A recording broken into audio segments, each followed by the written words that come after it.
Good afternoon, ladies and gentlemen councillors. Welcome to the Norwich City Council Audit Committee continuation of meeting which was on the 19th of March and we are having this meeting today on the 14th of March, 14th of May rather.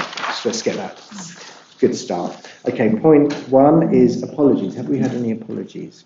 Chair, no apologies. Oh yes, sorry, beg your pardon. We've had apologies from Councillor Osborne and Councillors Francis. Thank you. Thank you very much. So we'll move straight on to item 2 on the agenda, which is the declarations of interest. Any members with declarations? I see no indication, so we can move straight on to which would have been item 6, which is the progress report on the internal audit activity. So I'll hand over to Teresa. Thank you. Thank you, Chair. So I'll just take you through where we are with progress with the 23-24 internal audit plan. So at 2.2, I've added another audit to the list right at the bottom for the capital programme management non-housing audit, which has been... Teresa, is your mic on? If you could just move it a bit closer, thank you. Turn it on. Do you turn it on there? Yeah. Oh, okay, brilliant. You're on page 49. 54 pack. At 2.2 there's a list of audits. 6 audits in the year have now been deferred, but the one that was deferred since you last saw this report is the last one, non-housing programme management. And that is, as it says there, to coincide with the new management framework. So the audit framework is that framework coming into place, and we wanted that to be part of the audit. So there was another audit in 24-25 anyway, so the two have got combined together to be one rather than have 2 audits. In terms of progress, there are 3 final reports, page 56, got a detail there from you. And I will update you further since the meeting. We now finalised 3 other reports as well. Customer contact team, which has a reasonable assurance level. The parking and civil enforcement audit, which also has a reasonable assurance level, and the disabled facility grant, which has a limited assurance level, and you'll get those again to some next time. So we're roughly about 77% complete with the plan now, whereas obviously in this report it says something like 69, so we haven't moved on a bit. In terms of outstanding recommendations, at the time of writing this report, there were 55 outstanding, 6 were urgent, 13, 14, and 19 were needs attention. But I think there's been further progress made since that time, as you would expect. So we're moving on with outstanding recommendations. I mean, I'm happy to take any questions that members might have on progress. Yes, thank you. I'll let Councillor Driver in, followed by Councillor Wright. Thank you, Chair. On the 6 urgent ones you got, and it's been 2 months since we had this meeting, is there any progress on those 6? I think the progress on those 6 will be as detailed in the Appendix 4. I don't know if there's been any further progress. I don't know whether officers know any more than I do. They're obviously being worked on, and we've got a monthly process in place now for the recommendations to be updated, and then I produce a Power BI report for ELT to look at, which what it takes to ELT, so that's been on the monthly process. So is any more resources going into these 6? And lacks of anything else, or I think everything's just working the same? Yes, I don't know any more progress at the moment on this unless officers do, so probably look to them to update you. Yeah, take Robert now. Thank you, Chair. As between the last meeting and this meeting, we've done a lot of work, and the priority 1 recommendations now down to 2. Okay, that's good. That's good progress. Thank you. Just to pick up on that, is it possible to just drop us an email, Robert, just to give us, I commend that that's gone from 6 to 2, that shows good work, that shows good progress.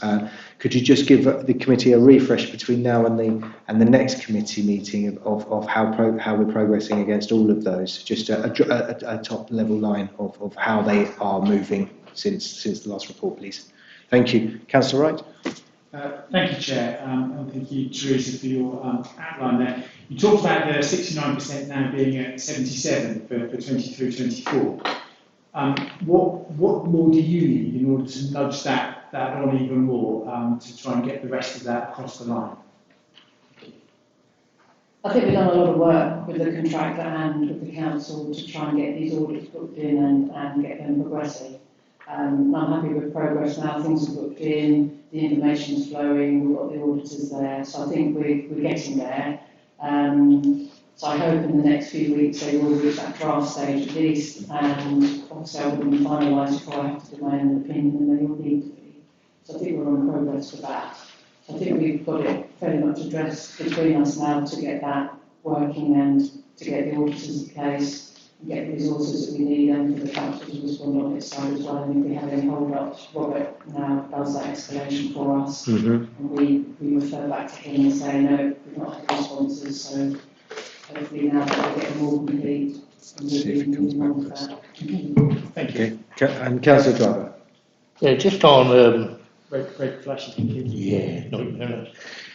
Just on working relationships, is everything okay between you and management, or is there any management disagreements and why do you always pick on us or anything like that, or is there anything that's holding up which we don't get to hear about? Good question. No, I don't think there is. I think where the fault has been this year, and my own report will talk more about the performance of the contractor and the reasons and the actions that we're taking, but I think some of it's been before I came that the contractor were chasing, but they didn't escalate to us as the head of internal audit for us to kind of deal with and do that in between bit, and maybe either chase on their behalf or escalate it to the section 151 or the head of finance and such. But I think now we've got that kind of protocol established about how it kind of works. Everyone's got timescales and expectations. And when I issued the plans, I outlined for everyone what my kind of expectations were of people about when they would be involved, and promoting the audit to make sure they get involved, and overseeing the audit to make sure it happens at their kind of head of service level. So I think everyone understands it. We're all now starting to work towards that. So I would hope that as we move into next year's plans, that all progresses and we don't have some of the backlog that we've had this year. And can I also ask about cabinet members? Again, we probably meet with cabinet members. Are they okay as well? And cooperative with you, or do the cabinet members tell you what to do? Or? I mean, I don't think I really get involved with the cabinet members for audit, to be honest. So, you know, we have the cooperation here from audit committee. We have cooperation with management and ELT. So yeah, I don't think there's any problems. I'll let the cabinet member for finance also at this point. Cabinet. So can I show this quickly? I don't intervene in these matters. I think it would be inappropriate to do so. Thank you for that confirmation. I'd never doubted it. So just want to pick up on that point, and then I'll look for any other points from members. You're saying about at 77%. I'd just like to know what your sort of cut-off date is. What is the date that this cycle actually kind of ends with yourself? And how confident are you of delivering the 100% of the work outlined in the changed audit plan? Will you complete the audit plan, or will it fall short? So what is the day that it finishes, and will you fall short? I also would add that I commend the cultural working that you have just described and how you've been implementing that. So I appreciate that, and I appreciate that from senior officers in reciprocating that relationship. Well, I'm making it clear as we get closer and closer to the fact that I've got to write an annual report, give an annual opinion, that if the work isn't completed, to at least draft stage, so I know what the outcome of the work is, then that affects my own opinion. And, you know, like most places, people don't want that to happen, so there's an incentive for everyone to put pressure on to get work done. But I am hoping that most of the reports, because some of them are not far off draft now, you know, we will get finished by June. So if anything that's outstanding, by the time we hit the 1st of June, then I will be putting a bit more pressure on to say, well, where are we now? Are we going to get this? Because our next audit committee is July, but obviously deadlines, papers, and that will be in June, and holidays kick in. So the pressure's on to get everything done. Can I come back on that? So, you know, what is the start date of this cycle that we are finishing? What was the finish date? Because when you're talking now and you're talking about draft reports and coming back in June, it sounds like you're already eating into the time of the next cycle. So am I right in observing that? You are, I suppose, because the audit plan, you know, technically is from the 1st of April to the 31st of March, but there's always rollover because, you know, if you started something in March of quarter 4, you're not going to finish it in the month necessarily. So you would expect some rollover. That's quite normal. Okay. We've had too much rollover. That's what it feels like. Yeah. But in terms of affecting the start of 24-25, that hasn't happened because I've talked to the contractor and they've appointed another team and another director to pick up my quarter 1 audits for all of the consortium clients, and they're in progress. I've briefed them on the audits, they've got all the details, and they've started to do APMs and make contract and scoping meetings. So they're all happening, and they will see them through to completion before our own team will pick up quarter 2. And as we finish the 23-24 work, they'll start to have time to start scoping, because the idea is we're always trying to scope the quarter before, and we need to try and get on track and ahead of it, so that we stay within a small rollover, not a massive rollover, which is where we've been this year. Okay, now I appreciate your confirmation of that, and obviously, you know, remind the committee that, you know, we have had a process where we've even missed a whole quarter of work. So I think that's why it's important we seek that assurance, and I appreciate that you've got oversight of that particular issue, and you're trying to mitigate having those kind of problems in this cycle. So do keep us informed at the next meeting to make sure that goes to fruition, and that first quarter work does get underway, and you get to close with what we hope is a strong and positive opinion. Any other points from any other members? David, please. Thank you, Chair. Can I just come back to the report on page 56, please, and paragraph 4.6? Whilst I've only been on the committee a couple of years, your predecessor, the head of audit previously, was against providing detail of the findings to members, which is why there's a sort of one-page summary of the findings. Why have we got all 12 of the actions from the environmental sustainability review listed in the report?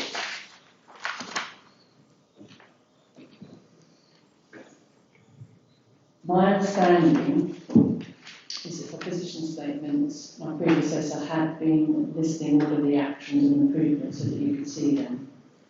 So I followed her pattern. But when you see the annual report, you'll notice that I've changed the format completely, and my plan is to do that for the progress report and devise something a bit more readable, pictorial. So I won't be listing all the improvements like this going forward. But obviously members can have copies of any of the audit reports at any time. You just have to make contact and I can send them through to you. So at the moment you get the exec summaries. I'm going to carry on with that part. But for the position statements, they're advisory work. I could do something similar, I suppose, do an executive summary around that, but they're not the same in that you don't give an opinion for a position statement. Hence why I think my predecessor has listed all the actions, kind of suggested the actions and improvements, so you can just see what's coming out of it. Okay. All right. Yeah, well, I appreciate one page. You can give us an opinion with it. I think the danger of the detailing is that members may delve into the weeds about something that's there and it's not really necessary. So that's a fair point, David, and I also appreciate you sort of looking at that, Teresa, reviewing it and making it more accessible and more pointed for councillors. So we look forward to seeing that change of format. Any other points from councillors? David? Please, again, Yes. can I refer to page 61, the contract management audit? There's a mention there about contract management framework. What do you mean by that, please?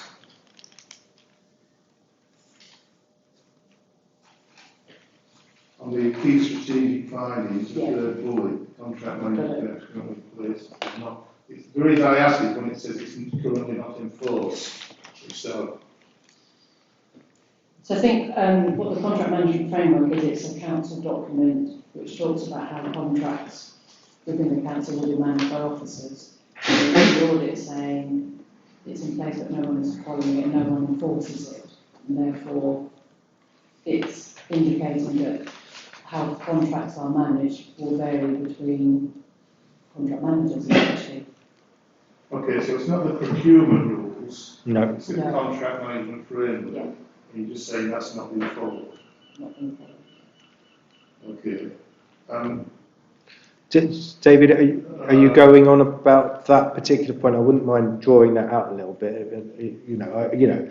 Obviously, contract management is something that this committee has highlighted in the past, and we've highlighted weaknesses in contract management, which I sincerely believe have cost this city a lot of money at different points in time. And I'm pleased that you drew this point out, David. I mean, this has got you've got a reasonable assurance here. Historically, Teresa, we've had issues around contract management, and if a framework is not being enforced, okay, how do we get the reasonable assurance? And can you explain how some of the action points are addressing that, just for the clarity of the committee? I mean, I didn't have the actual report at hand to go into much detail, but I suspect the reasonable assurance comes out of the fact that although the framework's not in place, how in the sample they looked at, people were managing the contracts to a satisfactory standard. But that may not be the case across all contracts, because the framework is defining how to do it, and we want people to follow that. So it might just be that they were reasonably happy with how people were doing contract management, even if it was different between the ones that they saw. There might have been some similarities, but if the framework's in place, it either needs to be updated for practice, or everyone needs to follow what they should be doing. So I can't really give too much more detail than that without going back to the report. I don't have that to hand at the moment to go into that detail. Is it on the contract framework? It is. Yeah, please, David. What you said is quite interesting there. How many officers are we talking about that manage contracts? Are we talking about 6 or 7, or are we talking about 60, or are we talking about 600? I exaggerate, but what sort of numbers are we looking at? That's the action seems to be about full review. Surely the action should be more about these people need to be trained Exactly. as to what they should be doing, rather Exactly. than produce another bit of paper and tell them follow this. If they're already following what we've already got, what assurance, I suppose, can you give members that a new framework will be followed?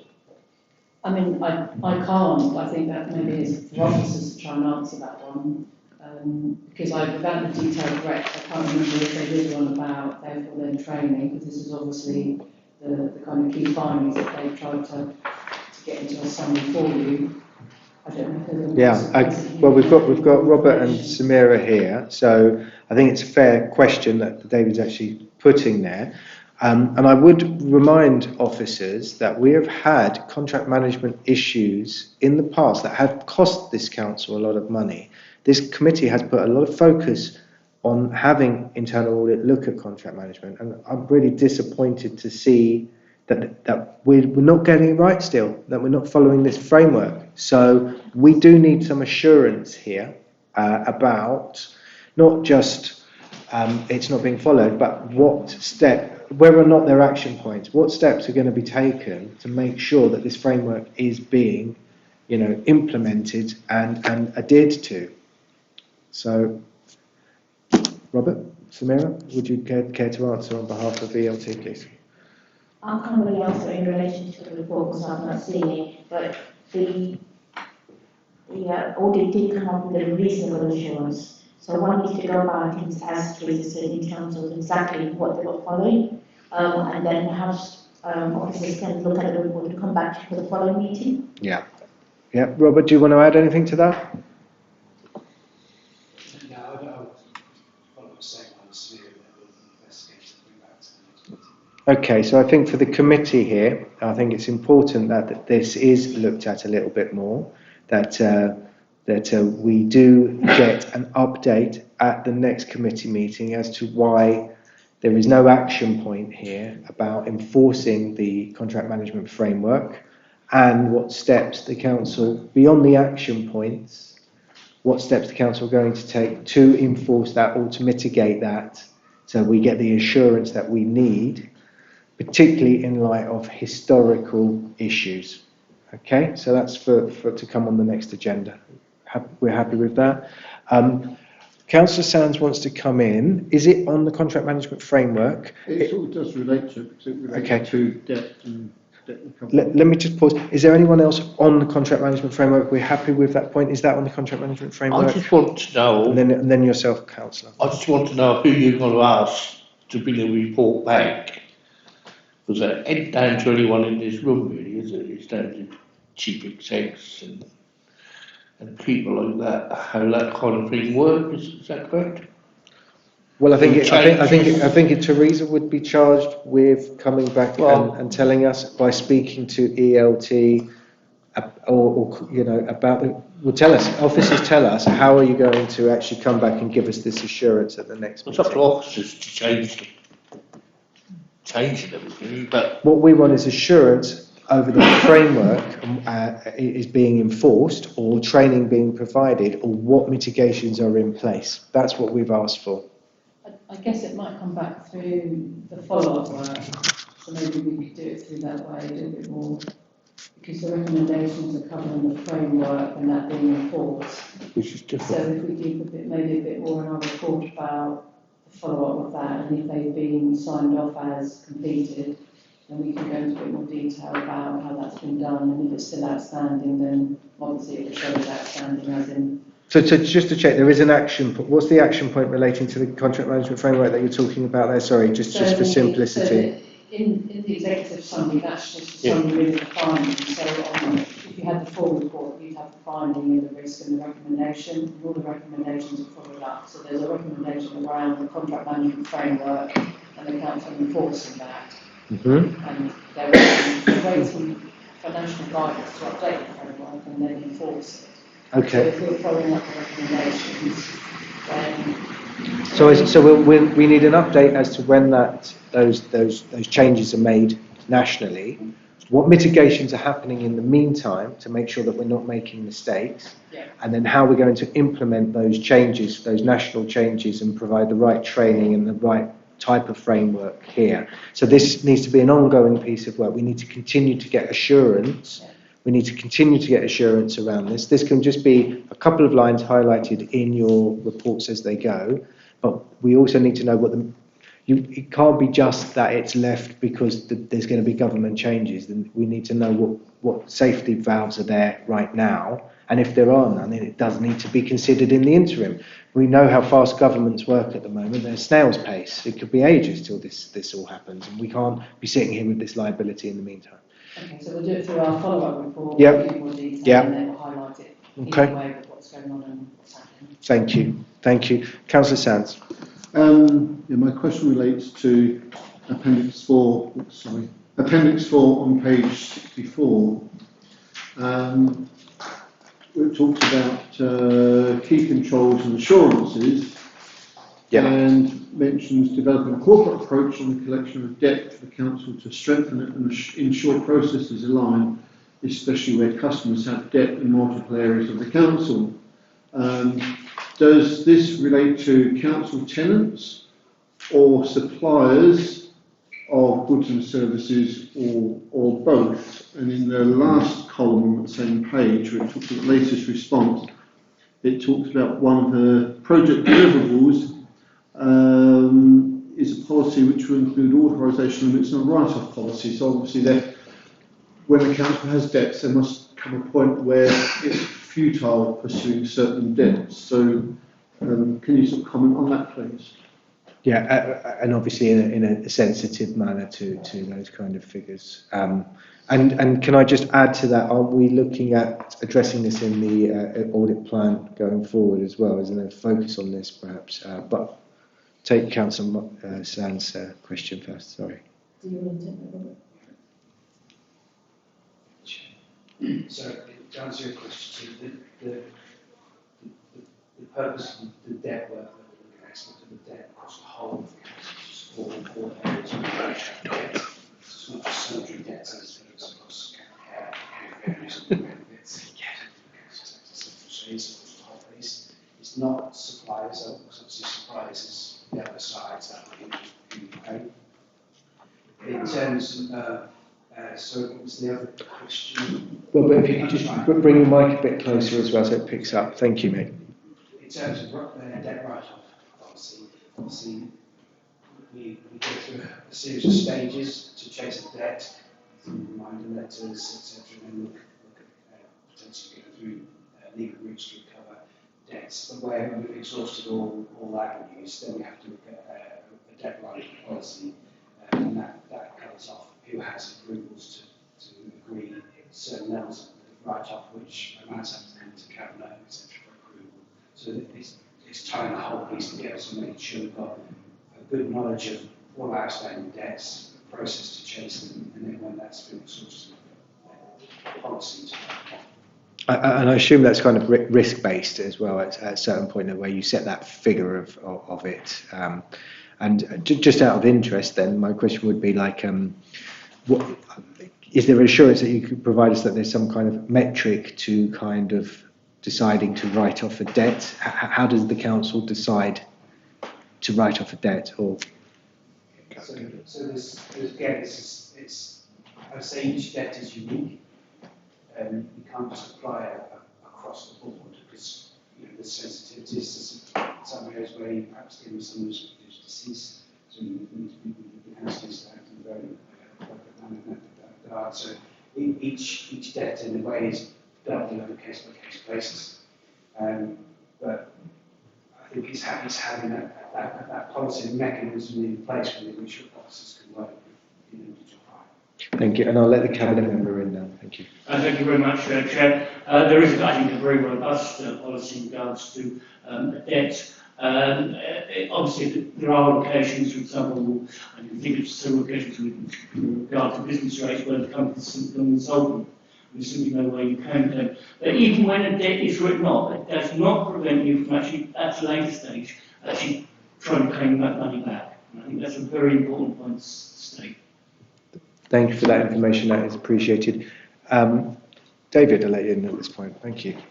Yes, sorry. Can I just, if you don't mind, can I just go back to 61 about contract management framework? Sure. Reminder when you talk about extension of July, presumably we'll get the local code of corporate governance and maybe a draft annual governance statement. I don't know, but potentially. But I'd have thought in the local code, there probably will be mention of the contract management framework.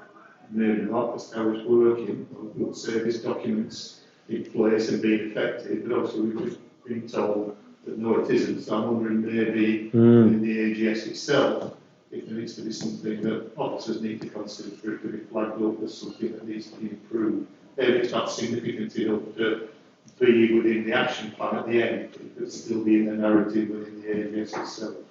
I think that's a fair point to put, and we're working on the AGS now. So I think I would share that concern, as and I think the AGS should reflect some of those areas where we need to make improvements. So I would recommend it's included. I'll turn to officers to see if there's an agreement that would be considered in responses. I can certainly pass the message on to the people who work in the finance week. No problem. Okay, thank you. We'll look at that and review that when it comes, David. So any more points? Councillor Thomas. Thank you. My question is regarding the instances of write-offs.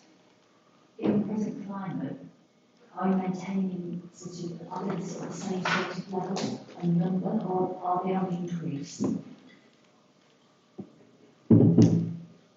So we have had historical debt amounts, and we have some older debt, particularly following on from the COVID pandemic, where we were, as a council, we were a little bit more kind of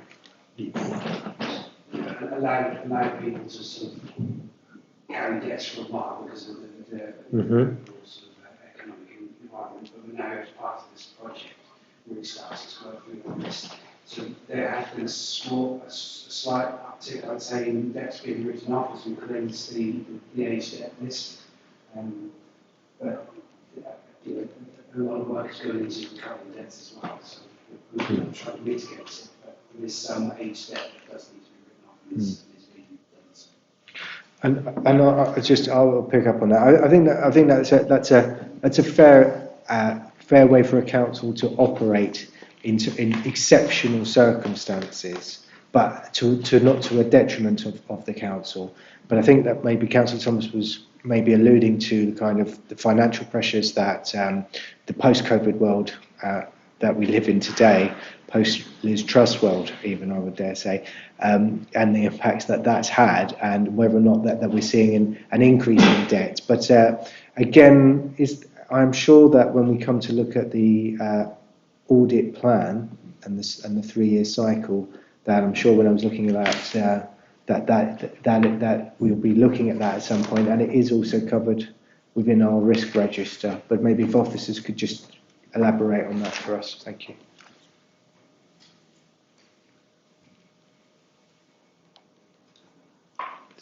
Does anyone want to pick that up? So quick question is, are we seeing sort of an increase in debts and the risk of debt? Is it covered in the risk register? Are we looking at it across the audit cycle? So the audit cycle for Teresa, risk register for Richard, Robert, sorry.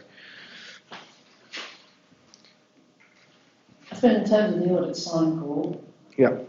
we do the key controls and assurance audit every year, which looks at income and debt recovery and collection and write-off. So we get picked up in the testing that we do there. Whether it's increasing or not, I think it's probably for the officers to know whether they think it is. And I don't know whether the audit would necessarily talk about that, even if they would just have maybe a bigger population to look at. But it's certainly there. I'll let Keith make a point why Robert frantically looks at the risk register to see if it's in there. I think the audit had talked about this before. Yep. Where the council had written off certain debts and wouldn't tell anyone who they were from, and someone slipped up at audit and came out with a name, me. But someone who down Prince Wales Road at the time. This was before we were in Park. I was just wondering about this write-off can change every year, can't it? I mean, you talk about big debts you have to write off, and then you're talking about the odd hundreds, 200s, and stuff like that. So that depends what kind of business go bankrupt or something like that, or change their names into their wife's name or something to get away with paying business tax and stuff. So I would have thought that changed every single year. That just, you're either going to be lucky or unlucky if there's a big one coming in 1 year. Yeah, and just to pick up on Councillor Driver's point, the local economy, I think, is recovering well from the COVID pandemic. I think there's a lot of innovative and interesting businesses, and the business rates which they contribute are an important part of our local economy. And we appreciate the work of the business community supporting the residents of Norwich, and I think that's a very important point as well. Did you want to come in there, Robert?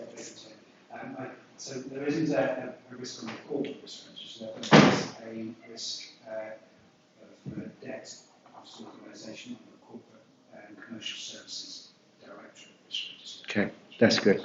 Yeah, thank you for that confirmation. Any more points on the report? David, we'll take the last one from you on this. Yes, thank you. I suppose on also flip side, for writing up there, it's the report on page 62 about council tax, the third item of its key strategic findings, where it says we've got council tax credit balances of just over £1 million across 89,000 accounts, which when you look at it, you think, well, that's high, but in effect, that's a relatively low credit balance of, well, my figure is £118, so it's not high. But I suppose my question really is that, and again, I don't know if it's a question to internal audit or if it's to officers, but how have we managed to get £1 million of council tax credit balances? I know some people will overpay, but they can't have it. So do we know what the reason is? The reason I ask that is because we talked about debt management, but we've got corporate risk that we talked about last time, corporate risk 20, which is on the agenda papers on, which talks about the cost of living risk across Norwich. And my question is, we've talked about that, saying how we're going to address it, and now we're sat on council taxpayers £1 million worth of their money. So how are we refunding it to them, I suppose, or how are we, in effect, accumulating it in the first place?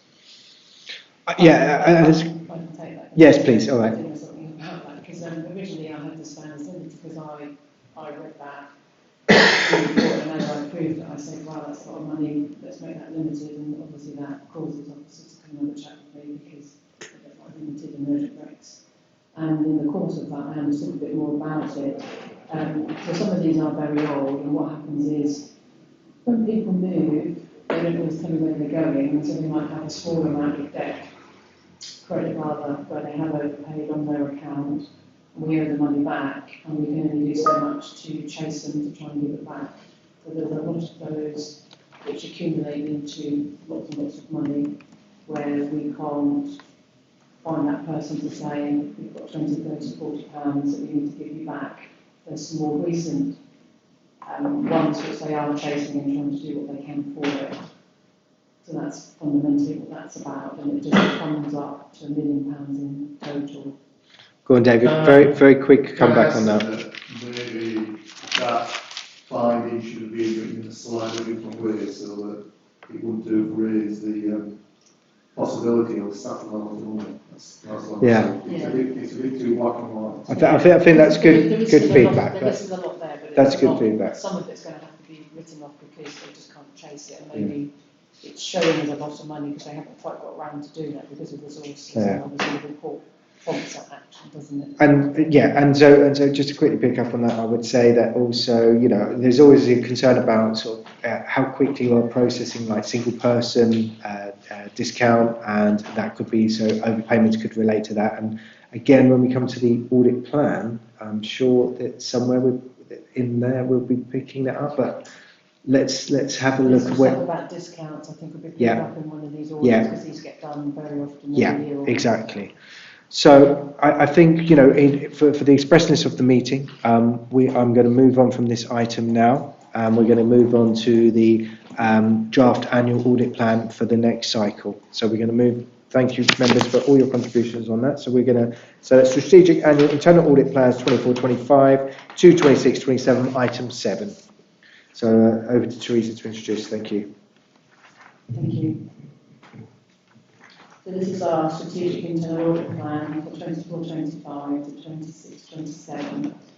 So the report contains several parts. The first part is our internal audit charter, which is in Appendix 1. So this defines the authority, responsibility and purpose of internal audit. There's no significant changes, but this is a document for you to approve as part of this pack. Appendix 2 contains the internal audit strategy, and that gives you some detail about how we go about planning, our planning approach, our objectives, details of the function and our resources, and how the plan links to the internal audit annual opinion.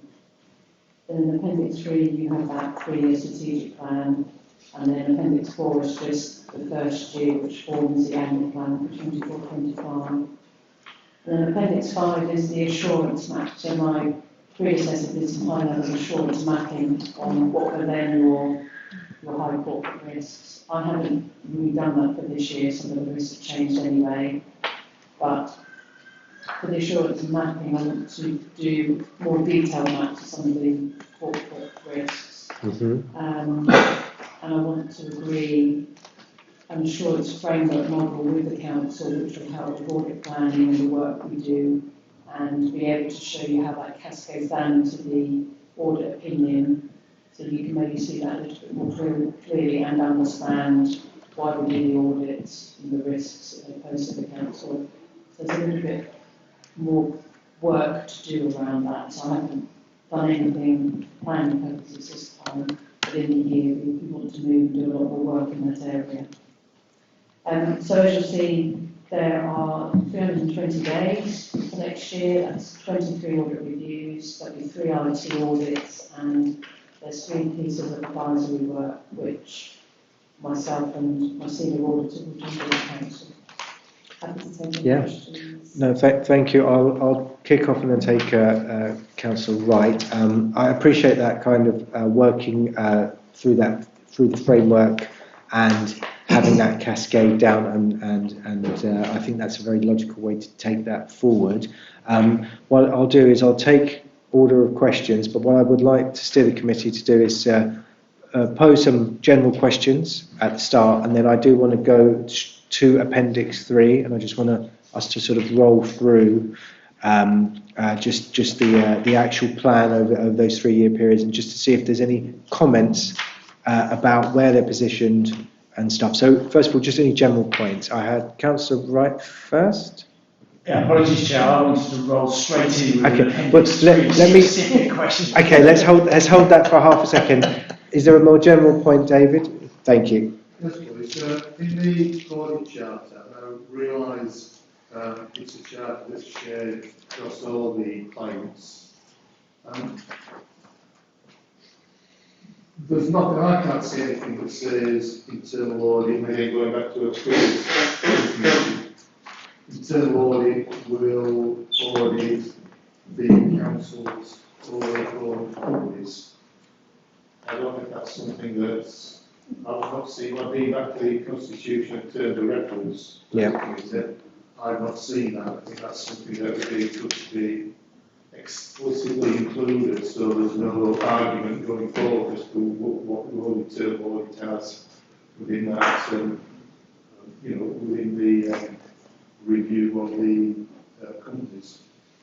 That's a really good point, David. And it's something we have asked for. I'm sure I saw there was Lion Homes, our wholly owned building company, to be reviewed.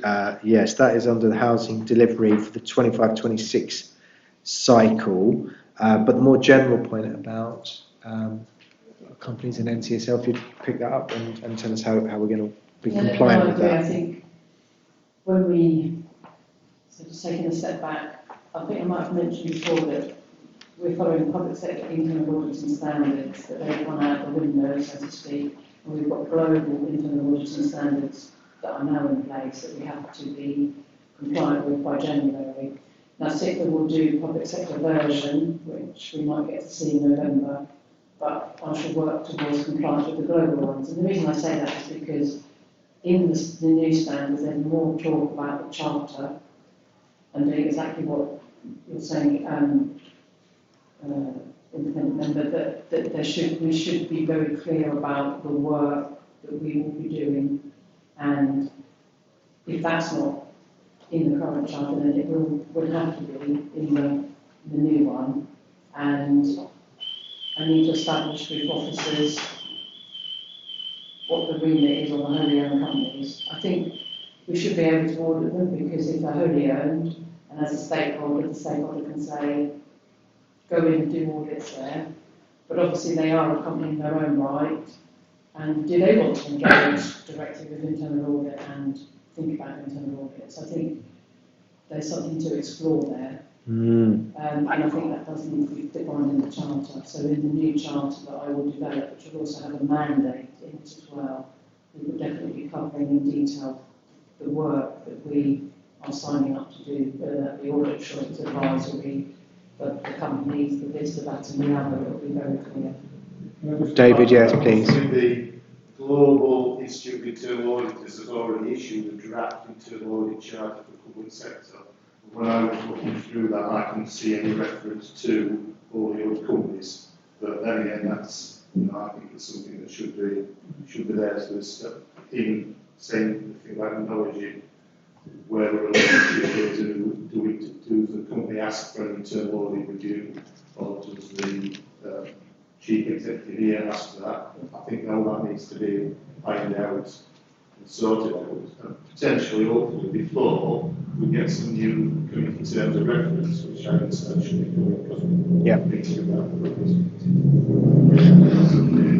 Well, okay. Well, I think that's a really important point. And again, the committee has had a lot of focus on helping support our wholly owned companies to improve and to be a critical friend. And that work has been essential at times, and perhaps we should have done more.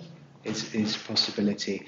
So, although you responded to David to say that you will make it clear, this committee needs to be explicitly shown what is going to be happening in terms of internal audit's relationship to our wholly owned companies. And I think, we want a big red flag of a notice if there is any way that is not going to be happening moving forward. Equally, to speak on behalf of the council, what we've always had is an attitude that although these are wholly owned companies and are autonomous of us, that they are working to and for the benefit of the council. And so, although things might not have always worked perfectly well, there should be a continued positivity of cooperation and openness and transparency across the two organisations. We need to see assurance of that. So I am explicitly asking for that to come back and for that to be highlighted to us about where we will be and how internal audit will interact with wholly owned companies going forward. So can you give me some assurance now before I let Councillor Driver in, Teresa, that you will come back to us with that and make clear the wishes of the committee in that respect to CLT and the companies? I'm not sure we've got the wishes of the committee yet. Oh, okay, all right. Sorry, Keith. Okay, well, you want to let a company that we're liable for not being looked after by us. I thought that our internal auditors go through all our things with the city council, and as you were saying a lot earlier, why waste £1,000 on something? Because it's a large risk area. And it cost £6 million the last time this committee didn't do its job. So that's why we do take it seriously, Keith. We do. Okay, so I've just talked to the internal auditors, so it's up to them which ones they go for and stuff like that. And I don't think as an audit committee we should be forcing them to do it 52 weeks of the year, all year round. And it seems to me that every time we come into this audit committee, when we talk about these two companies and try to get our internal auditors to just work on these two companies, where we should be spending more time on other things that could be more important and we could actually lose more money by. Okay, so I don't think we should. Could you answer that point, and could you actually succinctly make clear the risk base of these companies to this organisation, how important they are and how much of a important risk they are? I think from a risk point of view, when you have any organisation which is kind of arm's length from you, you've got risks involved, risks for which you've kind of delegated to someone else, but you still have responsibility and oversight for. In a way, you can't really delegate risk. You're asking someone to manage that risk on your behalf, it's responsible for it, and with a major stakeholder, the only stakeholder. So there's lots of risk there, and some of the activities they have been doing for you, albeit they now might be in-house, or some of the statutory health and safety compliance stuff, Exactly. which is it's high risk stuff, isn't it? So I think from a risk-based auditing point of view, we would want to be doing some audits in that area because we seem to be high risk, and I think your tenants, if they had a vote, they would be voting for audits in those areas because it directly affects them. So I think we should be doing some audits in those areas. So I But that is down to you to decide if you're going to do audits in those areas. Yes. It's not really up to this committee to say you will. No, this. nobody said that. We've You said said that we we see have, it. No, we because you said we've you said want no. running We've said we've seen it as a coming risk. back all the time. We see it. We identify the risk. The officer has just told you it is a high risk area that we're ultimately responsible for. That we've had failures in safety that residents would probably be concerned, and we have also lost money on the housing company when we didn't have the checks and balances in place. It is a high-risk area, and I don't think anybody on this committee would not see that it is important that this committee has a focus on that risk area. David, do you want to come in on that? Please, yes. I think, can I come back and just say to Councillor Gerard, I suppose, that the reason I raised it was again, obviously for the Chairman's comments about how important it is, that within the audit charter, there's no specific one line that says internal audit shall have the ability to undertake reviews of wholly owned companies. I'm just saying, I think that should be included. Whether internal audit want to do any work or not is up to them. Agreed. I don't mind that at all. But I think we should just have a line in there that makes it absolutely clear, or if not in there, within the terms of reference, because this audit charge is approved by this committee, the terms of reference for audit committee will get approved by council. So I suppose where would it sit? But I think there should be a line so that we don't, in 12 months' time, there's not an argument to say, why have internal not done this? Exactly. Because chief executives say, well, they haven't got the authority to do it. It's not the terms of reference. I agree with that, David. If it's in there, they will pick that up. What I'm saying is that, the chair was saying, we want this back, want that back, want that back.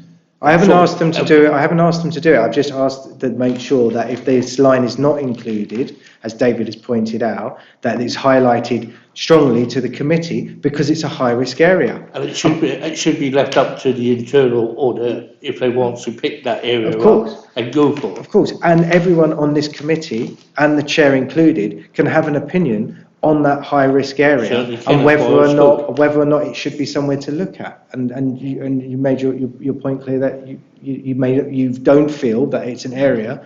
No, I never said that. That should be looked at as much as it is. I never said that at all. Okay, well then do take the opportunity to clarify yourself before I let in Councillor James Wright. Okay, Councillor Wright. Thank you, Chair. With your indulgence, I'm actually going to come to my appendix 3 point, simply because I think it relates to the back and forth. Fine, thank you. Because it's quite high level. Teresa, I'm intrigued on appendix 3 how we arrive at the number of days for each audit. So, for example, you've got 10 days allocated to look at the way that expenses are handled for 39 members, but you also have 10 days allocated to look at the compliance for housing, an area where we've had significant failure. I'm just intrigued as a layperson how we arrive at that number of days. Thank you. So we try and estimate as best we can based on the fact that these audits have been done before and how long they need. So the housing compliance one, the strategy for that one is to do that every year. So it's being done this year, you haven't had the report, so that will come to you. But what I talked about with ERT and the officers responsible for this area, I said I think we need to keep looking at this area for a few years. But rather than do the whole thing, we'll tackle, say, gas next year, then we might do electrical, then we might do asbestos, and by the time we've gone around all of them in 5 or 6 years, because there's 5 or 6 areas, we hopefully will see that repeatedly we are fully compliant with controls, that happens, there's no problem, we get substantial all the time, and then we can take a view as to how often do we want to look at this very high risk important area. So that's why I've said 10 days for it, because to do one off the statutory checks each year, we shouldn't need 15 or 20 days, because it would be a very standardised testing programme of what we're looking at. For the others, it is, for the IT ones, for instance, I've said to the IT auditor, how long does it take you to do an application audit? Do you want, is it 10 days or 12 days? Or 10 days, past experience shows 10 days will be enough. And 10 days is for the whole audit process, so that's from the moment they pick up the pen and start thinking about it and doing the scoping meeting to when they finalise it and put it in the folder, so to speak. So it might be that once we get into the scope, they come back and say, actually, I don't think 10 days is enough. If we want this full scope, we might need 12 days or 15. So we'll be flexible, because they are estimates and we may not put it completely right. So in which case there might be some ups and downs, and with the ins and outs of the programme as we go through the year, we'll probably be roughly around the same days in total at some point. But thank you. But I hope you'll appreciate why, as a layperson, I find a disconnect between the risk that is listed as no specific strategic or operation risk, taking the same length of time as something in this document that is listed as a high risk, and the optics of that aren't brilliant actually in this document. I'm level on that. So. I'm thinking about how to move forward with the plan, because in some respects having like an annual plan, it's a little bit kind of old hat and not very current, and the current thinking is you have a rolling plan, so it's easier to come to audit committee with a 6-month plan and say this quarter was quite firm, we've got that sorted, we know the days, we know what we're doing. The next quarter, I'm not so certain, this is what it's looking like, but not necessarily to give you those days, because realistically, until you sit down and really scope an audit out, although we've got some idea of what we're looking at, you can go in that direction and this direction, and you can say that's out of this audit, that's in this audit. And until you really sort that out, you can't really say, okay, my budget's going to be 10 days or 15 days. So in some respect, trying to say to you what we think that those days are now is difficult, and it might be easier to say, well, actually, after scoping, we're telling you we're quite firm, it's going to be 20 days. So trying to get to maybe a slightly different model and kind of tell you more certainty after we've done more scoping, I think will maybe help you see some of the variances you're seeing in here, because these are very estimated days to some degree. That makes sense. And I understand what you're saying, therefore, about the disconnect between the risks and the operational ones. Thank you. I think that was a good answer to show how you've got to vary the days and have those additional days built in. Councillor Driver. Yeah, do we actually need to know how many days? I mean, can't we just have 4 quarters and you know how many days in a year you want anyway, 330 or 60 or whatever it is, that's not top my head. And so really that just stop us saying that you've got 15 days on this, we think you only need 2, and you only got 2, we think you ought to spend more time on this. We can actually leave all that kind of thing down to internal audit to get on and not worry about how many days they got to do it, but in a quarter they know they have to finish certain amounts of things. Like you said you're only on 77, well, I think you should have been on 75, and that's 3/4 of the year. We know it's got to go past and that ain't going to happen this year, but perhaps next year we could have day 1 and away we do all the work like that. And I think that'll actually work out better for you and for us. I think you're right in some degrees. I have a budget to work to like everyone else. And as long as I stick within that, I could do 100 days on 5 audits if I wanted. So as long as I cover all the areas that we want to do, how many days I spend on individual bits is